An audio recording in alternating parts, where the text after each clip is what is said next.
सबसे पहले बात करेंगे महाजनपदों के बारे में और उन सारे महाजनपदों में जो हमारा सबसे ज़्यादा महत्वपूर्ण है यानी कि मगध साम्राज्य, इसके बारे में बात करेंगे। साथ ही साथ इस वीडियो में हम 25 से ज़्यादा महत्वपूर्ण प्रश्नों को डिस्कस करेंगे। तो यह आपके लिए एक कंप्लीट वीडियो होने वाला है। और यह भी आपको बता दूं कि ये जो प्रश्न होंगे ये सारे पहले किसी न किसी परीक्षा में आए हुए होते हैं, तो इसीलिए आप पूरा वीडियो जरूर देखिएगा। वीडियो अगर आपको पसंद आता है तो वीडियो को लाइक करें, वीडियो अगर नहीं पसंद आता है तो डिसलाइक करके हमें ज़रूर बताएं कि आपने वीडियो को क्यों नहीं पसंद किया। चलिए अब हम वीडियो की शुरुआत करते हैं।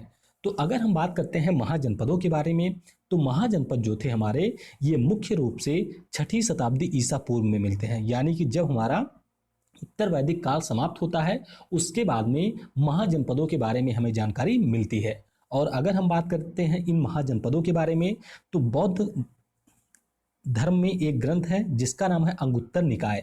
अंगुत्तर निकाय में ही इन सारे 16 महाजनपदों की जानकारी मिलती है। तो आइए सबसे पहले हम लोग उन महाजनपदों की लोकेशन देखते हैं और उनकी राजधानी को देखते हैं। यहाँ पर जितने भी 16 हैं इनमें से आपको कम से कम 10-12 के लोकेशन याद होनी चाहिए, साथ ही साथ उनकी राजधानी क्या थी यह भी आपको याद होनी चाहिए। तो चलिए हम लोग ऊपर से शुरुआत करते हैं। सबसे पहले हमारा ऊपर यहाँ पर एक महाजनपद है जिसका नाम है कंबोजा। कंबोजा लगभग पाकिस्तान और अफगानिस्तान के बॉर्डर के पास पड़ता है और कंबोजा की जो हमारी राजधानी है वह है पूंछ। तो कंबोजा बहुत ज़्यादा महत्वपूर्ण नहीं है और ना ही इससे अभी तक मैंने किसी परीक्षा में कोई प्रश्न देखा है। कंबोजा के बाद में इसके आप ठीक नीचे आएंगे तो यहाँ पर हमारा एक और महाजनपद है जिसका नाम है गांधार। तो महाभारत अगर आप लोगों ने देखा होगा या महाभारत के बारे में पढ़ा होगा तो उसमें आपने गांधार राज्य के बारे में जरूर सुना होगा। और अगर हम बात करते हैं गांधार की तो इसकी जो राजधानी है यह है तक्षशिला और ये आपका पड़ता है कहाँ पर, पाकिस्तान में। पुनः हम लोग अब और थोड़ा सा नीचे आएंगे, यहाँ पर हमारा एक और महाजनपद था जिसे हम लोग कहते हैं कुरु। क्या कहते हैं इसे हम, कुरु। और ये आपका हरियाणा के पास वाले हिस्से में पड़ता है और इसकी जो राजधानी थी वह थी इंद्रप्रस्थ। क्या नाम था इसकी राजधानी का, इंद्रप्रस्थ। उसके बाद में हम और नीचे आएंगे तो यहाँ पर हमारा एक और महाजनपद है जिसे हम कहते हैं सुरासेना। क्या नाम है इसका, सुरासेना। और इसकी जो राजधानी है वह थी मथुरा। तो यहाँ पर आपको महाजनपदों के साथ साथ उनकी राजधानी जरूर याद होनी चाहिए। लोकेशन कहाँ पर है, कई बार आपको मैप ऐसे दिया होगा, वहाँ पर लोकेशन दे दी गई होगी और आपको बताना होगा कि ये लोकेशन किस महाजनपद की है। तो इसीलिए आपको मैप के जरिए इसे पढ़ना ज़्यादा उचित होगा। पुनः हम लोग सुरासेना के और पश्चिम में आएंगे, गुजरात और राजस्थान के पास में। तो यहाँ पर हमारा एक महाजनपद था जिसका नाम था मत्स्य। जिसका नाम क्या था, मत्स्य। और इसकी राजधानी थी विराटनगर। क्या नाम था, मत्स्य महाजनपद की राजधानी का नाम था विराटनगर। पुनः अब हम लोग सुरासेना के और थोड़ा सा पूरब में चलेंगे तो यहाँ पर हमारा एक महाजनपद था जिसका नाम था वत्स और ये आपका पड़ता है, इसकी जो राजधानी थी वो हमारी थी कौशाम्बी। तो ये हमारा पड़ता है लगभग आप कह सकते हैं उत्तर प्रदेश और मध्य प्रदेश के बॉर्डर के पास में, जहाँ पर राजस्थान है उन तीनों के बॉर्डर के पास में हमारा था वत्स और इसकी राजधानी थी कौशाम्बी। अब यहाँ पर जो मैंने आपके सामने ग्रीन डॉट में किए हैं इनको आपको जरूर याद रखना है क्योंकि इनसे प्रश्न आपकी किसी न किसी परीक्षा में जरूर पूछे गए हैं। रेड वाले को अगर आप चाहें तो स्किप कर सकते हैं, अगर आपके बस में है तो आप लोग याद कर सकते हैं। वत्स के बाद में पुनः हम लोग आएंगे नीचे और यहाँ पर हमारा एक और महाजनपद है जिसका नाम है अवंती। क्या नाम है इसका, अवंती। और इसकी राजधानी है उज्जैन। इसकी राजधानी थी, इसकी राजधानी क्या थी, उज्जैन। अब यहाँ पर कंफ्यूज नहीं होना है उड़ीसा वाले उज्जैन से, ये हमारा दूसरा उज्जैन है। तो ये आपका जो मालवा का पठार हिस्सा पड़ता है मध्य प्रदेश के पश्चिम में, वहाँ पर थी आपकी अवंती। उसके बाद में अगला हमारा है जो कि अवंती के पूर्व में है और इस महाजनपद का नाम है चेदी। क्या नाम है, इस महाजनपद का नाम है चेदी और इसकी जो राजधानी है वह हमारी है सोथीवती। क्या नाम है, सोथीवती चेदी महाजनपद की राजधानी है। उसके बाद में अब हम लोग आएंगे दक्षिण में। अब इस समय अगर हम बात करते हैं तो दक्षिण में केवल एक ही महाजनपद के बारे में पता चलता है और जो हमारा है अस्मक। इसे हम लोग क्या कहते हैं, अस्मक, या इसे हम लोग अस्सक भी कहते हैं। तो आपको कंफ्यूज नहीं होना है बिल्कुल भी, अस्सक हो सकता है या फिर ये आपका हो सकता है अस्मक। तो ये दोनों हमारे महाजनपद थे। और अगर हम बात करते हैं इसकी राजधानी की तो इसकी राजधानी थी प्रतिष्ठान। क्या नाम था, प्रतिष्ठान। और ये था आपका गोदावरी नदी के किनारे। कहाँ पर, गोदावरी नदी के किनारे। अब यहाँ पर जो मैंने आपको डॉट दिए हैं, इसका मतलब ये नहीं है कि केवल ये जो महाजनपद थे इसी डॉट के पास थे। मुख्य रूप से डॉट इंडिकेट करता है उनकी राजधानी की, यानी कि केंद्र बिंदु की, और बाकी जो रीजन है ऐसे इस प्रकार से फैला फैला हुआ था। तो इस प्रकार से ये सारे महाजनपद थे। ठीक है, तो आपको डॉट से कंफ्यूज नहीं होना है कि छोटे छोटे इतने महाजनपद थे। उसके बाद में अगला हमारा यहाँ पर ऊपर है, उत्तर की तरफ चलेंगे, और इस महाजनपद का नाम है पांचाल। क्या नाम है? पांचाल। नरेश के बारे में आपने सुना होगा, तो पांचाल है, और इसकी जो राजधानी थी वह हमारी थी अहिच्छत्र। पांचाल की राजधानी का क्या नाम था? अहिच्छत्र। पांचाल से आप लोग थोड़ा सा और दक्षिण पूर्व में आएंगे तो यहाँ पर हमारा एक और महाजनपद था जिसका नाम था कौशल, या इसे कौशल भी कहा जाता है, और इसकी राजधानी थी श्रावस्ती। तो उत्तर प्रदेश में श्रावस्ती जिले के पास पड़ता है हमारा कौशल। उसके बाद में आप अब पहुंचेंगे बिहार और उत्तर प्रदेश के पास में, तो यहाँ पर आपका पड़ेगा मल्ल। क्या पड़ेगा? मल्ल, और इसकी राजधानी थी कुशीनारा। मल्ल हमारा एक महाजनपद था जिसकी राजधानी थी कुशीनारा। पुनः हम लोग मल्ल के दक्षिण में आएंगे तो यहाँ पर हमारा एक महाजनपद और था जिसका नाम था काशी, और याद रखना है कि काशी की राजधानी भी काशी ही थी। उसके बाद में काशी के जब हम लोग पूर्व में जाएंगे तो यहाँ पर एक और महाजनपद था जिसका नाम था वज्जी। वज्जी, और इसकी राजधानी का नाम था वैशाली। तो ये सारे आपको जरूर याद रखने हैं, जितने मैंने ग्रीन में किए हैं इन सारों को आपको जरूर याद रखना है। और वज्जी के जब हम लोग नीचे आएंगे तो यहाँ पर हमारा एक और महाजनपद था जिसका नाम था अंग। तो अंग के राजा कर्ण के बारे में सुना होगा, जो कि अपनी दानशीलता के लिए बहुत ही ज़्यादा प्रसिद्ध थे। तो अंग यहीं पर हमारा पड़ता है, और इसकी राजधानी थी चंपा। और उसके बाद में हमारा जो आखिरी है ये हमारा है मगध, और मगध की राजधानी क्या थी? गिरिव्रज। क्या नाम था? गिरिव्रज हमारी मगध की राजधानी थी। तो इस प्रकार से आपके सामने ये 16 महाजनपद हैं, और इन 16 महाजनपदों के स्थान आपको याद होने चाहिए। साथ ही साथ इनकी राजधानी कहाँ पर है इनके बारे में भी आपको पता होना चाहिए। अब ऐसा नहीं है कि इन सारे 16 महाजनपदों के बारे में हमें पढ़ना है, मुख्य रूप से हम लोग बात करेंगे मगध के बारे में, क्योंकि मगध से ही हमारी परीक्षाओं में प्रश्न पूछे जाते हैं। तो चलिए अब हम बात करते हैं मगध साम्राज्य की। तो जैसा कि मैंने आपको बताया कि महाजनपद जो हमारे थे इनके बारे में जो जानकारी मिलती है ये हमें मिलती है अंगुत्तर निकाय से। किससे? अंगुत्तर निकाय से इसके बारे में हमें जानकारी मिलती है। और अंगुत्तर निकाय के अनुसार जो हमारे मगध साम्राज्य का प्रथम वंश था वह हमारा था बृहद्रथ वंश, जिसकी स्थापना बृहद्रथ के द्वारा ही की गई थी।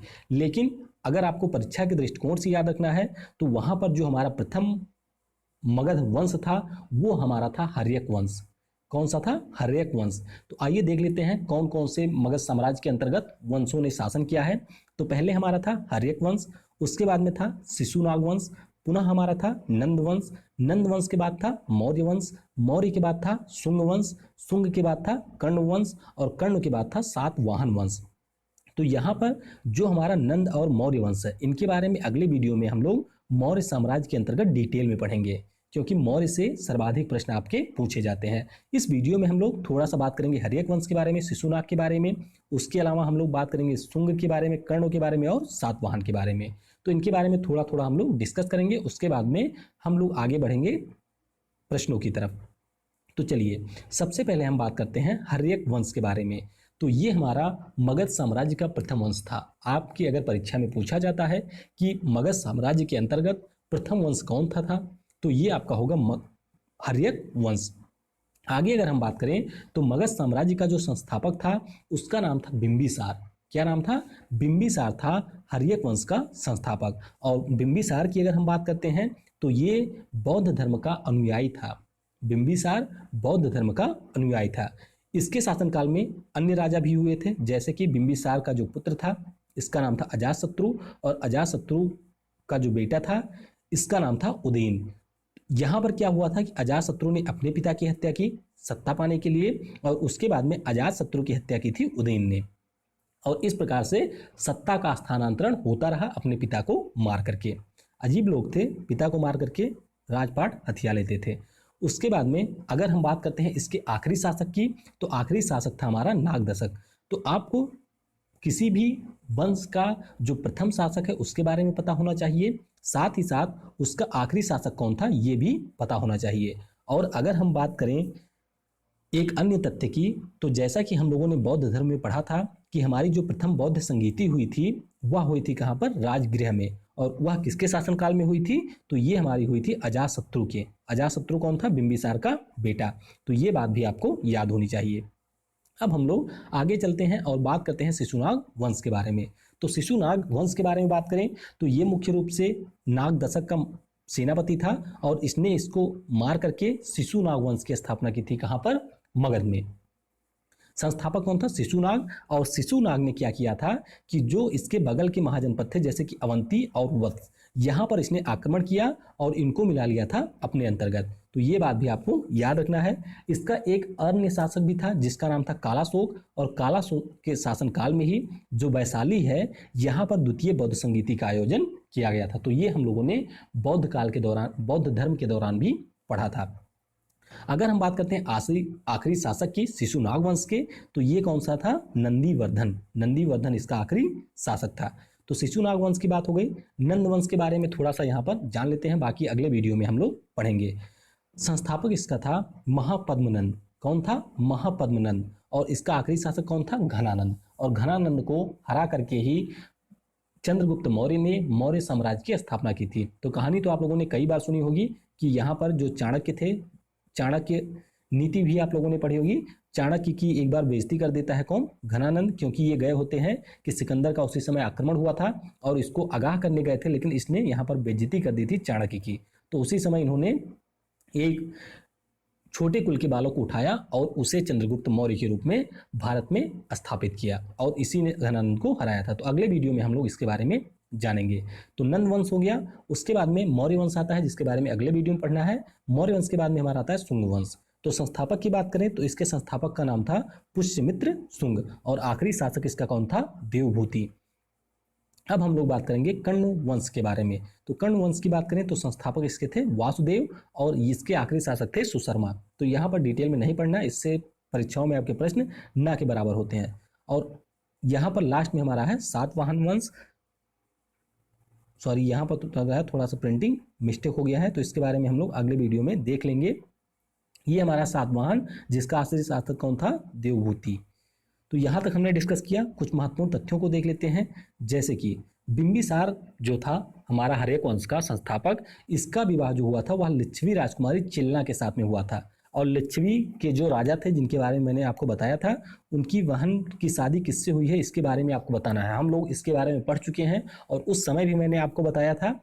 अब यहाँ पर आपके लिए सवाल है कि जो हमारी लिच्छवी राजकुमारी थी चेलना, यानी कि चेतक की पुत्री, इनकी शादी हुई थी बिंबिसार से, लेकिन जो लिच्छवी के राजा थे चेतक, इनकी बहन की शादी किससे हुई थी? ये आपको यहाँ पर बताना है कमेंट सेक्शन में। आगे अगर हम बात करें तो पाटलिपुत्र जो नगर है इसकी स्थापना की थी उदयन ने। किसने की थी? उदयन ने पाटलिपुत्र नगर की स्थापना की थी। एक चीज और आपको याद रखना है कि मध्यमिका और विराटनगर ये आपके पड़ते हैं कहाँ पर? राजस्थान में। और इन दोनों नगरों का वर्णन आपको महाभारत में भी मिलेगा और महाभाष्य में मिलेगा। महाभाष्य की अगर हम बात करें तो इसके रचयिता कौन है? पतंजलि। महाभारत के वेदव्यास। और महाभाष्य में एक चीज और आपको याद रखना है कि ये मुख्य रूप से संस्कृत के ग्रामर की पुस्तक है। तो महाभाष्य पतंजलि और महाभारत वेद व्यास। तो इन दोनों में मध्यमिका और विराटनगर जो कि राजस्थान के क्षेत्र हैं इनके बारे में जिक्र किया गया है। एक चीज यहाँ पर आपको और याद रखना है कि विश्व में जो पहला गणतंत्र माना जाता है, यानी कि जो एक स्वतंत्र राज्य हुआ था जहां पर गणतंत्रता सबसे पहले आ गई थी, वो हमारा था वैशाली। वैशाली। और इस समय यहाँ पर कौन शासक थे? लिच्छवियों के द्वारा वैशाली में पहला गणतंत्र स्थापित किया गया था। तो यहाँ पर हमारा थ्योरी सेक्शन कंप्लीट होता है। तो कथा समाप्त हो चुकी है। चलिए अब प्रसाद का समय होता है। पहला हमारा सवाल है कि अभिलेखीय साक्ष्य से प्रकट होता है कि नंद राजा के आदेश से एक नहर खोदी गई थी। तो ये नहर कहाँ पर खोदी गई थी? ये खोदी गई थी हमारी कलिंग में। कहाँ पर? कलिंग में। अगले वीडियो में हम लोग थोड़ा सा और जानेंगे। अगला हमारा प्रश्न है कि उज्जैन का प्राचीन काल में नाम क्या था? तो अगर हम बात करते हैं उज्जैन की तो इसका प्राचीन काल में नाम था अवंतिका। क्या नाम था? अवंती या अवंतिका की राजधानी थी। तो ये इसका प्राचीन नाम था। अगला हमारा प्रश्न है कि प्राचीन नगर जो महाभारत और महाभाष्य दोनों में उल्लेखित हैं। तो यहाँ पर जो हमारा मध्यमिका है और विराटनगर, इन दोनों के बारे में महाभारत और महाभाष्य में बताया गया है। अगला प्रश्न है कि पाटलिपुत्र के संस्थापक कौन थे? तो अगर हम बात करते हैं पाटलिपुत्र की तो इसके संस्थापक कौन थे? उदयन। कौन थे? उदयन। अगला प्रश्न है कि पाटलिपुत्र के किस शासक ने सर्वप्रथम अपनी राजधानी बनाया था? पाटलिपुत्र को किस शासक ने सर्वप्रथम अपनी राजधानी बनाया था? तो सर्वप्रथम बनाया था उदयन ने, लेकिन यहाँ पर आपके सामने ऑप्शन नहीं है, तो इसीलिए सही उत्तर होगा चंद्रगुप्त मौर्य। ऑप्शन ए यहाँ पर करेक्ट होगा। अगला हमारा प्रश्न है कि निम्नलिखित में से किस राजा ने पाटलिपुत्र बसाया था? तो अगर हम बात करते हैं राजा की जिनके द्वारा पाटलिपुत्र बसाया गया था, तो ये हमारे थे उदयन। अगला हमारा प्रश्न है कि किस शासक द्वारा सर्वप्रथम पाटलिपुत्र की राजधानी के रूप में चयन किया गया था? तो इसका भी उत्तर क्या होगा? उदयन। तो कई बार ये प्रश्न अलग अलग तरीके से पूछा गया है। अगला हमारा प्रश्न है कि उज्जैन वासवदत्ता की दंतकथा किससे संबंधित है? तो ये हमारी संबंधित है उज्जैन से। किससे? उज्जैन से ये संबंधित है। अगला हमारा सवाल है कि प्रथम मगध साम्राज्य का उत्कर्ष किस शताब्दी में हुआ था? तो ये वीडियो के शुरुआत में ही मैंने बताया था, इसका उदय हुआ था 6वीं शताब्दी में।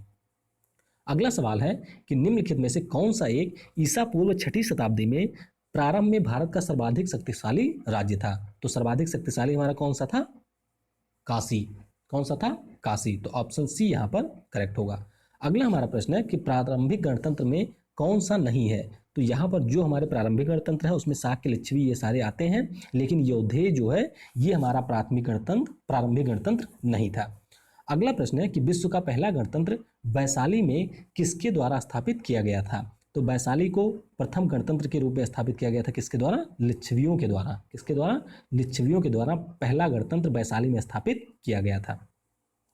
अगला प्रश्न है कि ईसा पूर्व 6वीं सदी में विश्व का पहला गणतंत्र, ये वही सवाल है, तो इसका भी उत्तर होगा वैशाली। अगला प्रश्न है कि निम्न में से कौन सा युग्म उपयुक्त जोड़ी है? तो यहाँ पर जो हमारे चेतक हैं ये लिच्छवी थे, तो इस प्रकार से यहाँ पर ऑप्शन डी हमारा करेक्ट होगा। अगला सवाल है कि 16 महाजनपद के विषय में किस बौद्ध धर्म से सूचना मिलती है? तो इसकी सूचना मिलती है अंगुत्तर निकाय से। बहुत ही ज़्यादा महत्वपूर्ण है, कई बार ये परीक्षाओं में पूछा गया है, तो ये आपको जरूर याद होना चाहिए। अगला प्रश्न है कि महाभारत के अनुसार उत्तरी पांचाल की राजधानी कहाँ पर स्थित है? स्थित थी, तो इसकी राजधानी थी कहाँ पर? अहिच्छत्र में। अहिच्छत्र में इसकी राजधानी थी उत्तरी पांचाल की। अगला सवाल है कि 16 महाजनपदों के युग में मथुरा इनमें से किसकी राजधानी थी? तो मथुरा की अगर हम बात करते हैं तो ये हमारी राजधानी थी सुरसेना की। किसकी? सुरसेना की राजधानी थी मथुरा। अगला सवाल है कि चंपा किस महाजनपद की राजधानी थी? तो चंपा के बारे में मैंने आपको बताया था, और ये राजधानी थी अंग की। अंगराज कर्ण की राज्य की ये राजधानी थी। अगला हमारा प्रश्न है कि 6वीं शताब्दी ईसा पूर्व में सुक्तिमती किसकी राजधानी थी? तो सुक्तिमती जो राजधानी थी ये हमारी थी चेदी की। चेदी की राजधानी थी सुक्तिमती। अगला प्रश्न है कि गोदावरी नदी के तट पर स्थित महाजनपद कौन था? तो ये हमारा था अस्सक, या इसे हम लोग कहते हैं अस्मक। और इस तरह से भी प्रश्न पूछा जाता है कि दक्षिण भारत में एकमात्र महाजनपद कौन था? तो ये भी हमारा होगा अस्सक या अस्मक। अगला प्रश्न है कि मगध की प्रारंभिक राजधानी कौन सी थी? तो मगध की अगर हम बात करते हैं तो इसकी जो प्रारंभिक राजधानी थी ये हमारी थी राजगृह, या इसे हम गिरिब्रज भी कहते हैं। तो दोनों नाम आपको याद रखना है, राजगृह है और दूसरा नाम इसका है गिरिब्रज। तो ऑप्शन सी यहाँ पर करेक्ट होगा। अगला हमारा प्रश्न है कि निम्नलिखित में से कौन एक मगध की राजधानी नहीं रहा है? तो यहाँ पर जितने आपको दिखेंगे ये सारे मगध के अंतर्गत कभी ना कभी राजधानी रहे थे, लेकिन अगर हम बात करते हैं यहाँ पर कौशाम्बी की, तो ये कभी भी मगध का राजधानी नहीं रहा था। अगला प्रश्न है कि मगध के किस प्रारंभिक शासक ने राज्यारोहण के लिए अपने पिता की हत्या की और इसी कारण अपने पुत्र द्वारा मारा गया? तो ये कौन था? बिंबिसार का पुत्र अजातशत्रु। बिंबिसार का पुत्र था अजातशत्रु। अजातशत्रु ने मारा बिंबिसार को और इसका पुत्र था उदयन, इसने मारा अजातशत्रु को। अगला प्रश्न है कि अजातशत्रु के वंश का नाम क्या था? तो अजातशत्रु के वंश का नाम था हर्यक वंश। पहला वंश था ये मगध साम्राज्य का। अगला प्रश्न है कि राजकुमार जो अपने पिता की मृत्यु के लिए उत्तरदायी था? तो यहाँ पर ये थे हमारे अजातशत्रु। कौन थे? अजातशत्रु। यहाँ पर अगर उदयन होता तो ये ऑप्शन भी सही हो सकता था। अगला प्रश्न है कि मालवा क्षेत्र पर मगध की सत्ता का विस्तार निम्न में से किसके शासनकाल में हुआ था? तो मालवा की अगर हम बात करें तो इस पर विस्तार हुआ था शिशुनाग वंश के दौरान। अगला हमारा प्रश्न है कि नंद वंश के पश्चात मगध पर किस राजवंश ने शासन किया? तो ये मैंने आपको शुरुआत में ही बताया था, शासन किया था किसने? मौर्य ने। अगला हमारा प्रश्न है कि गौतम बुद्ध के समय में प्रसिद्ध वैद्य जीवक जिसके दरबार से संबंधित था? तो जीवक की अगर हम बात करें जो कि बौद्ध धर्म के समय एक वैद्य थे, और ये हमारे थे मुख्य रूप से बिंबिसार के दरबार में। किसके? बिंबिसार के दरबार से ये संबंधित थे। अगला प्रश्न है कि काल्पी नगर किस नदी के तट पर है। तो काल्पी नगर की अगर हम बात करते हैं तो ये आपका पड़ता था यमुना नदी के किनारे। किसके किनारे? यमुना के किनारे। और आज के इस वीडियो का आखिरी प्रश्न है कि मगध का कौन सा सम्राट अपरो परशुराम के नाम से जाना जाता था। तो ये जाना जाता था हमारा महापद्म नंद। तो इस वीडियो में फिलहाल के लिए इतना ही। कल या परसों में हम लोग बात करेंगे किसके बारे में? मौर्य साम्राज्य के बारे में। साथ ही साथ ज्योग्राफी में पेट्रोलियम संसाधन के बारे में हमें